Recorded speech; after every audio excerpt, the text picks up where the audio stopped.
से पधारे हुए मेरे सभी ग्रामवासियों, आप सभी को गणतंत्र दिवस की ढेर सारी शुभकामनाएं। आज 26 जनवरी यानी गणतंत्र दिवस, पूरा देश आज बहुत ही हर्षोल्लास के साथ 76वां राष्ट्रीय पर्व के रंग में रंगा हुआ है। आज ही के दिन अपने देश का संविधान लागू हुआ था और न जाने कितनी अनगिनत शहादतों का ये परिणाम था। इस मौके पर मेरे मन में एक विचार आता है कि कवि भारत में एक कवि हुए, कवि प्रदीप ने एक गीत लिखा था और उस गीत को स्वर्गीय लता मंगेशकर जी ने अपनी मधुर वाणी में गाया था कि ये मेरे वतन के लोगों, जरा आंख में भर लो पानी, जो शहीद हुए हैं उनकी जरा याद करो कुर्बानी। पर उससे भी आगे की पंक्तियां और भी अच्छी हैं कि तुम भूल न जाओ उनको, इसलिए कही ये कहानी, जो शहीद हुए हैं उनकी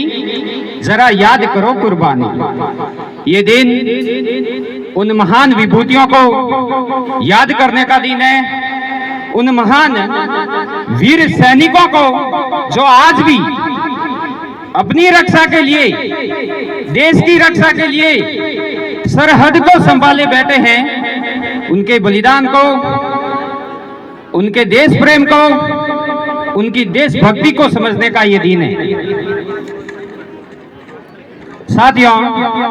अब मैं अपने विद्यालय की बात करता हूं और मुझे ये बताते हुए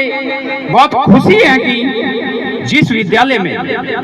पढ़ने वाले बच्चों की संख्या, इतनी अच्छी संख्या है पढ़ने वाले बच्चों की, इस स्कूल में लगभग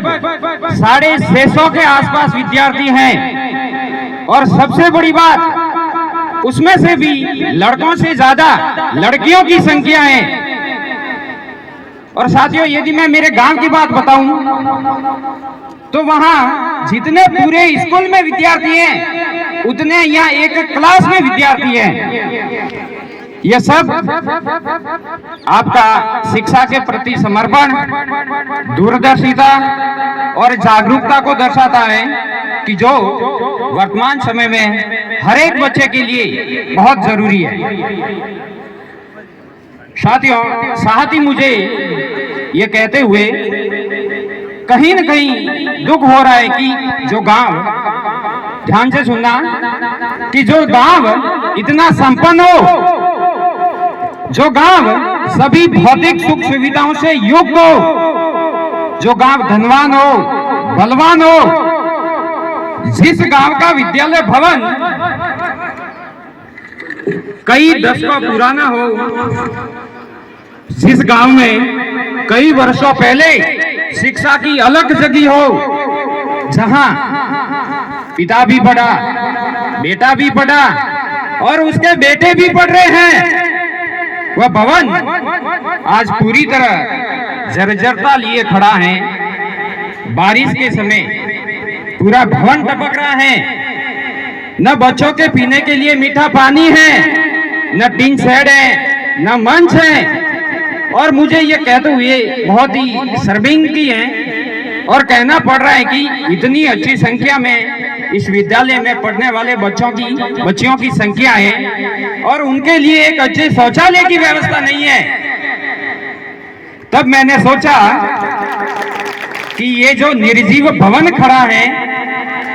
ये जो मुक भवन खड़ा है, जो शिक्षा का,